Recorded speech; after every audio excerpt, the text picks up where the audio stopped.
Hello, good morning, student. Welcome in TriVac. Today class we will study about geometrical optics part 1.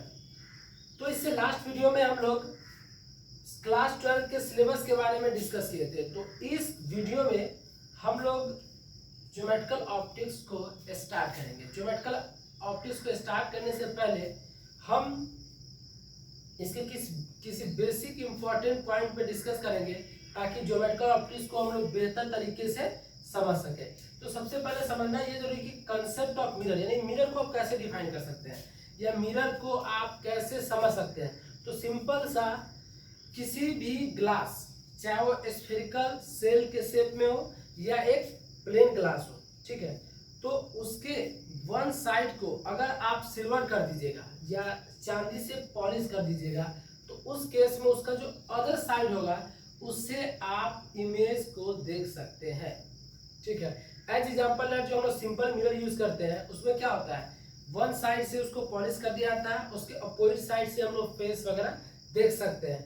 तो mirror को अगर define किया जाए तो it is glass one sided silver, यानी कि ठीक है, समझ में आ गया होगा। इसको थोड़ा डिफाइन हम डिफिनीशन फॉर्म में लिख दे रहे हैं। वन साइडेड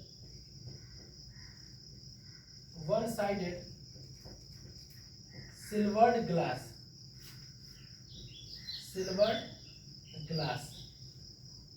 ठीक है, वन साइडेड सिल्वर्ड ग्लास। तो मिरर हो गया। अब इसमें समझना जरूरी है कि ये कोई इस तरह का क्या है, एक ग्लास है, प्लेन ग्लास है। अब दरअसल ये तो लाइन दिख रहा है, एक्चुअली में लाइन नहीं, ये आपका साइड व्यू है। कौन सा व्यू है? साइड व्यू है। इस तरह का शेप हम मान लेते हैं ऐसे, ठीक है, इस तरह का शेप मान ले रहे हैं। तो हम लोग सिर्फ इस पार्ट को ऑब्जर्व कर रहे हैं। तो ये आपका क्या है, टॉप व्यू है और ये आपका साइड व्यू है। तो इससे वो क्या एक तरह से लाइन दिख रहा है, एक्चुअल में लाइन नहीं है, ये क्या है, एक प्लेन मिरर है। तो हम क्या किए, इस पार्ट को सिल्वर कर दीजिए ऐसे, इस तरीके से। ये सिर्फ सिंबॉलिक रिप्रेजेंटेशन है, इतना बड़ा नहीं रहता। एक्चुअल में आपको शो किया गया कि इसको सिल्वर कर दिया गया। तो ये पार्ट कैसा आ जाएगा, रिफ्लेक्टिव। कैसा आ जाएगा, रिफ्लेक्टिव, ठीक है। तो इसका ये मतलब हुआ कि जिस साइड को सिल्वर किया जाएगा उसका अपोजिट साइड क्या, रिफ्लेक्टिव। रिफ्लेक्टिंग का मतलब ये हुआ कि आप उससे इमेज देख सकते हैं, ठीक है। हालांकि इसका मैथमेटिकल मीनिंग हम लोग आगे बात करेंगे, सिंपल अभी ये समझना है। अगर इसी में ये आपका फर्स्ट, और इसको हम लोग कौन सा मिरर बोलेंगे, प्लेन मिरर। क्या बोलेंगे, प्लेन मिरर, ठीक है। सेकेंड में अगर एक स्फेरिकल ग्लास है ऐसे, ठीक है, स्फेरिकल सेल ग्लास है, अंदर में क्या है, होलो है, यानी खोखला टाइप का है, ठीक है। तो हम क्या किए, इसको दो पार्ट में कट कर दिए। क्या कर दिए, दो पार्ट में कट कर दिए। तो जो ही दो पार्ट में कट करेंगे तो एक शेप कैसा आएगा, एक शेप आएगा आपका इस तरीके का और अदर शेप आएगा इस तरीके का, ठीक है। तो अगर इस पार्ट को अगर हम सिल्वर करेंगे इस तरीके से तो ये पार्ट कैसा आ जाएगा, रिफ्लेक्टिव। अगर हम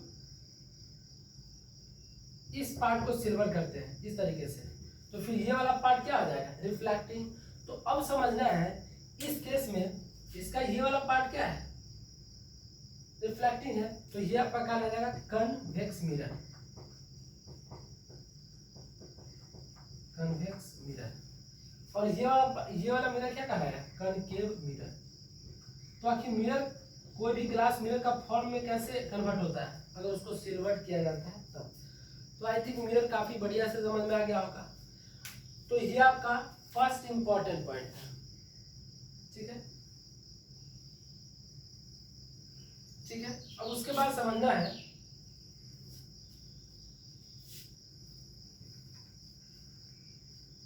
रे ऑफ लाइट।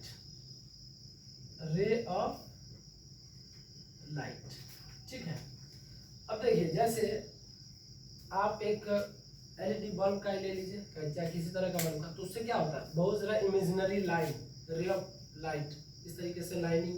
हालांकि रियल में वो आपको दिखता नहीं, ऐसा हम लोग फील करते हैं या ऐसा इमेजिनरी सोचते हैं कि उससे क्या, एक रे ऑफ लाइट इमिट हो रहा है। जैसे सपोज दैट ये कोई सोर्स है, सोर्स का क्या हुआ, जिससे लाइट, जो लाइट इमिट करता है सिंपली, या जो लाइट को रिफ्लेक्ट करता है, इस तरीके से कोई सोर्स है। तो यहाँ से क्या, इस तरीके से रे ऑफ लाइट इमिट हो रहा है, ठीक है। अब यहाँ पे समझना है कि ये अगर इस तरीके का एक रे लेंगे हम, इसे इनफाइनाइट नंबर ऑफ रे क्या हो रहा है, इमिट हो रहा है। उस केस में अगर यहाँ पे हम लोग एक रे को लेते हैं तो यहाँ पे सिंपल क्या आ जाएगा, रे ऑफ लाइट, ठीक है। इसी में अगर एक से ज्यादा हो जाएगा तो फिर क्या हो जाएगा, रेज ऑफ लाइट हो जाएगा।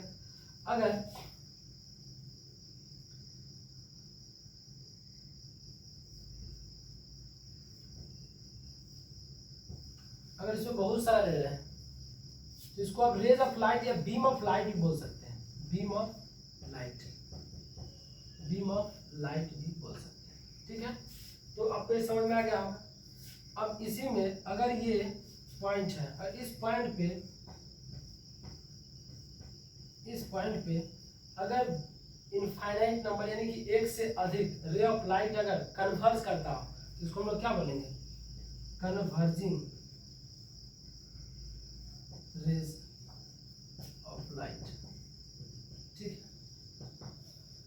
इस तरीके से अगर इसी में अगर ये कोई सोर्स है या कोई पॉइंट मान सकते हैं ऐसे, इस तरीके से इसको क्या बोलेंगे, डाइवर्जिंग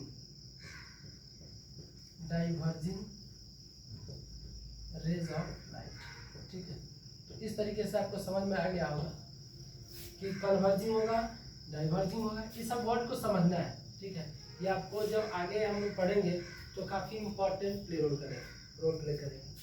अब हम लोग आगे स्टडी करते हैं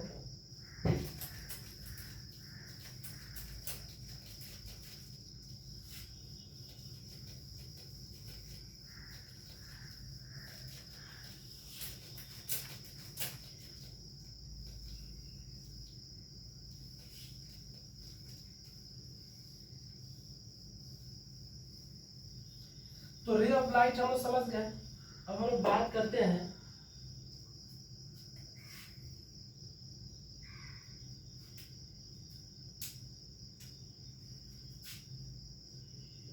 रे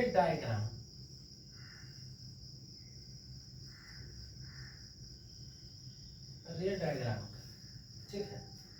तो देखिए यहाँ पे एक पॉइंट या 2 या 3 पॉइंट को, उसका प्रूफ अभी हम नहीं बताएंगे, ठीक है, लेकिन आपको उस चीज़ को माइंड में सेट करना है और उसका प्रूफ हम आगे बताएंगे, ठीक है। अभी इम्पोर्टेंट पॉइंट है और आपको समझ में आ गया कि ऐसा क्यों करने जाए, आगे खुद में कुछ समझ में आ जाएगा। देखिए हम लोग प्लेन मिरर का बात कर चुके हैं इस तरीके से, ठीक है। तो यहाँ पे रे डायग्राम ड्रॉ करने में समझना ये है, ये काफी इंपॉर्टेंट पॉइंट है, आपको समझ में आ जाएगा। देखिए रे ये क्या है, प्लेन मिरर है। तो प्लेन मिरर में अगर यहाँ पे ऑब्जेक्ट है, देखिए ऑब्जेक्ट है, आप 10th क्लास में बेसिक ऑब्जेक्ट इमेज का कंसेप्ट पता होगा, हालांकि इसको बहुत ही मैथमेटिकली डिफाइन करेंगे, बट यहाँ पे समझना है कि ऑब्जेक्ट इमेज का कंसेप्ट आप समझते हैं, सिंपली ऑब्जेक्ट और इमेज। तो अगर यहाँ पे ऑब्जेक्ट अगर डी डिस्टेंस पे है तो श्योरली डी डिस्टेंस पे क्या बनेगा, इमेज भी बनेगा, ये समझना इंपॉर्टेंट है।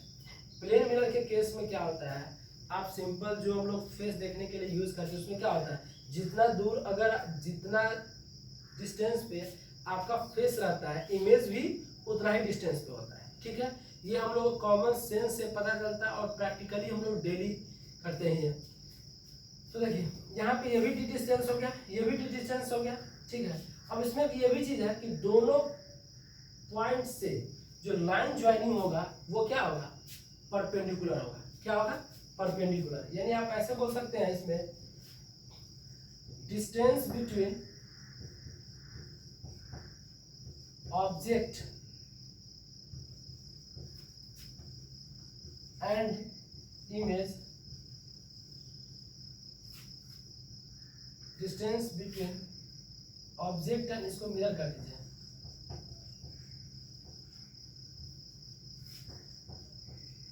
Distance from object and mirror and distance from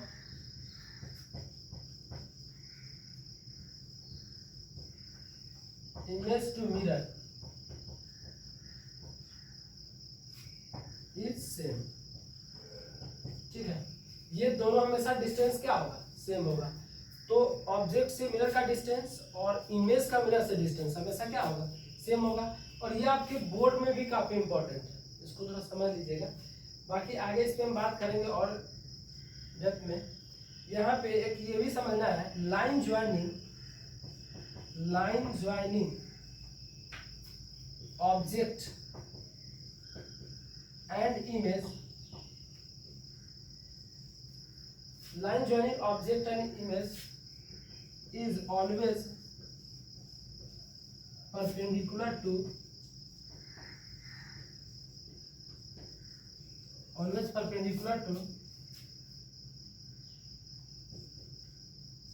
mirror।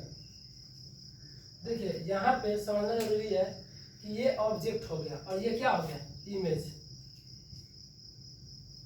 पूरा लिख ही दीजिए ऑब्जेक्ट।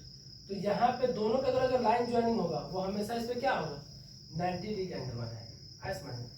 तो ये दो पॉइंट समझना है। अब रे डायग्राम में क्या इंपॉर्टेंस है इसका, तो देखिए रे डायग्राम में ड्रॉ करने के लिए अब इसका बहुत ही कंसेप्चुअल, और इस चीज को अगर फॉलो कीजिएगा तो ज्योमेट्रिकल ऑप्टिक्स में रे डायग्राम का ही कमाल होता है। अगर रे डायग्राम बहुत अच्छे से ड्रॉ कर पाते हैं और उसका बेसिक कंसेप्ट अगर क्लियर है तो बिल्कुल ज्योमेट्रिकल ऑप्टिक्स को बहुत ही अच्छे तरीके से आप डील कर सकते हैं। ठीक है, तो देखिए रे डायग्राम में समझना है,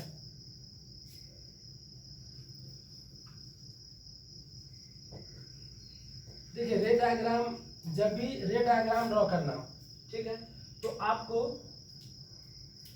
ये समझ लेना है कि कहाँ पे ऑब्जेक्ट बनेगा। आपको मतलब पहले ही ये डिटरमाइन कर लेना है कि कहाँ पे ऑब्जेक्ट और कहाँ पे इमेज बनना है फर्स्ट, उसी के अकॉर्डिंग आपको ड्रॉ करना है। अब जैसे एग्जांपल में ये प्लेन मिरर है, ठीक है, अब यहाँ पे कोई ऑब्जेक्ट है, क्या है, यहाँ पे ऑब्जेक्ट है, तो इमेज कहाँ पे बनेगा, पक्का अगर ये सपोज एट आर डिस्टेंस पे है तो ये भी क्या होगा, आर डिस्टेंस पे।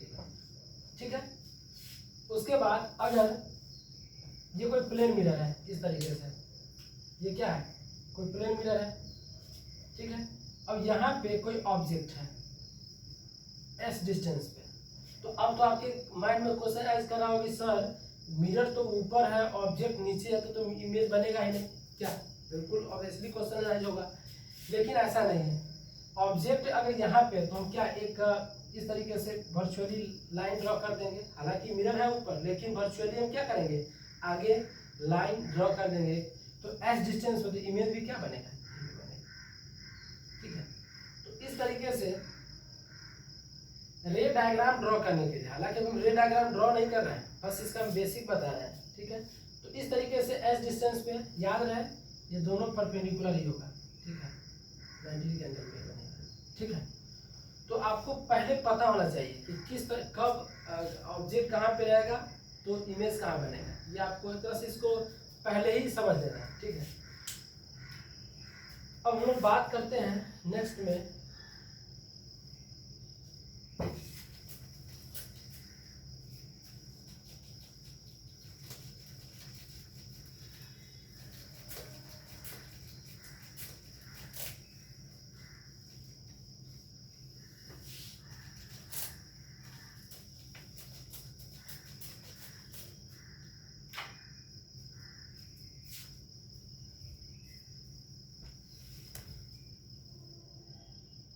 देखिए वहाँ जिक्र हटावे ना करे यार, ये वो ना